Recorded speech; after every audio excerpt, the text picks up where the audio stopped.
right, so Yuji is effectively ending Jujutsu Kaisen. And I don't mean just Modulo. I mean, he's like ending the franchise as a whole with what he's ultimately deciding to do in this chapter with Maru. So coming off of the previous chapter, we saw that Yuji and Maru had come together on the ship, and then somehow Maru was able to traverse through the physical realm of, where they are, to what he says to be the place where souls of people of Earth cross through. And there they came across Mahito, who we saw was still waiting there for Yuji at the end of the original series. And we're finding out immediately what they want to do. So Yuji says, you want to use the spaceship's mull and Akotsu's cursed energy to boost this one's curse technique, idle transfiguration, which can manipulate souls. Then you'll adjust the forms of Japanese souls so that cursed spirits aren't born from them. And that's it. That is the big plan. And that's ultimately what they are going to do. Like, that's what they decide on doing here. It's just a matter of how they decide on doing it. And in order to go about that, there's one last thing that they really need to do here. And it's that they have to tame Mahito in a way, I guess. And it just comes down to Yuji having to beat down Mahito one last time. But of course, Yuji has become so powerful. I mean, as I've said in the previous review, he's essentially Saitama-fied this series. He's afraid that he might accidentally kill him. And Maru says that in this pathway of souls, no one except them, Yuji and Maru, has physical form. So wreak all the havoc you want. Battle here doesn't end in death, but in defeat and enslavement. So then Mahito just immediately starts attacking Yuji. And I guess Mahito is altering the environment so that it looks like Shibuya, because he says this entire place is built from matter almost identical to the soul itself. That means I could target everything here with my curse technique. So I'm assuming he's just doing that to create more hype moments and aura, so it looks better in the anime than them just fighting in a dark void.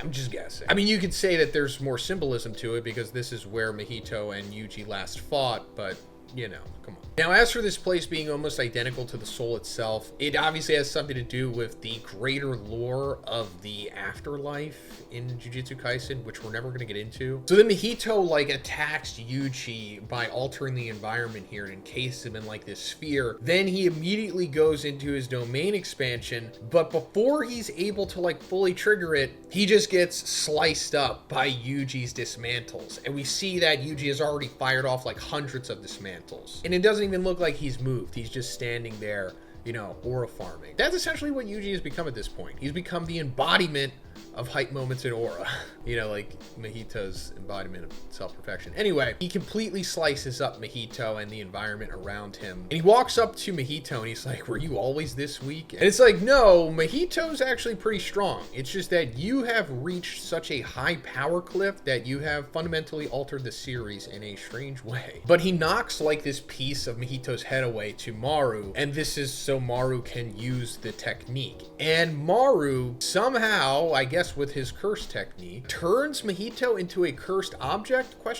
I'm assuming that's what he's doing here, making him into this voodoo doll plushie thing so that his curse technique can be used that way. I guess it's similar to whatever happened with the prison realm, because it said that the prison realm is the final remains of the Buddhist monk Genshin, which I'm assuming is his curse technique. I could be wrong about that. So then with that, they have everything they need to go along with this plan of altering Japan. And, of course, their ultimate goal is to create a world where cursed spirits are no longer born. They come down to two options. Eliminate cursed spirits from Japanese people, since it's almost exclusively occurs in Japan, or turn Japanese people into sorcerers. They don't think turning everyone into sorcerers can work, because then the damage caused by the cursed spirits would just be replaced by curse users or sorcerers, because it would be chaos everywhere. If every person in Japan was a sorcerer, you would just have the culling games nonstop, but times 1,000, which would be awesome for a sequel. Of course, that would give, hundreds of chapters of potential of a sequel series, but like I said before, that's definitely not happening. Jujutsu Kaisen is ending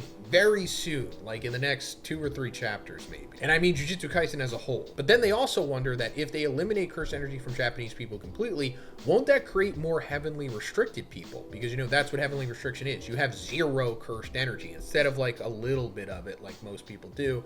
Once it's reduced to 0, you become like Toji or Maki or Tsurugi to some extent. And then Yuji explains that no, it's not that simple. That only manifests in those born with insanely powerful innate techniques or cursed energy, which I guess implies that people with heavenly restriction were going to be ultra powerful, but the heavenly restriction or the heavenly pact, however that works, we don't know, it just does, removes that aspect from them and in exchange gives them zero cursed energy so that they become superhuman. So this means, of course, that if you just reduce cursed energy to zero on anyone, they're not just going to become Toji. So then Maru's like, okay, we'll proceed with option 1. We'll eliminate cursed energy from both Japanese and Sumerians as a way to like balance things out. Because if the Sumerians are also, still have cursed energy and ultra powerful, there's going to be a power imbalance in the world, which they're trying to get rid of. They're trying to have harmony between the two races. Then they start talking about the ethics of this decision. Yuji's worried that if they do remove cursed energy from the world, that they remove the possibility of that becoming a possible resource for energy in the future, and also the fact that they're tampering with people's bodies without their consent. That's a whole other thing, but Yuji's like,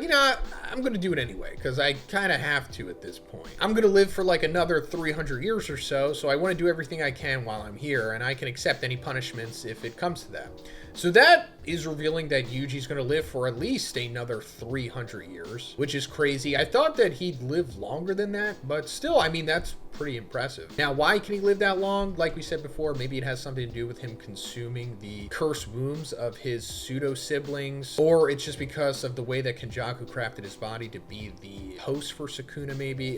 It doesn't matter. It's not going to be explained. Ijin just lived 300 years. But then he's wondering like, oh, I wonder if I'll still age without cursed energy, because at this point he's assuming that cursed energy is going to be removed from everyone, including himself. And then Maru's like, no. I'm only going to remove it from non-sorcerers and anyone born after that point. So all of the current sorcerers right now are going to keep their cursed energy and continue to be sorcerers because he doesn't want to fundamentally change their lives, abruptly. So now that they've squared all that away, Yuji then says, cursed spirits are next then. And then Maru's a little confused, and Yuji's like, well, even if you eliminate cursed energy from the Japanese, cursed spirits will probably still be born. And Maru's like, huh? And that's where the cliffhanger is. So now we're at a little conundrum. The whole plan here was to make sure that this wouldn't happen, but apparently it's still going to happen, or at least probably. And as for why this is, we don't know. Hopefully this points at like what cursed spirits truly are, or what, cursed energy is, because it's like this phenomenon that's never truly been explained. It's kind of just like, yeah, it exists in this world, it leaks out of people, and it creates these ghost monsters, but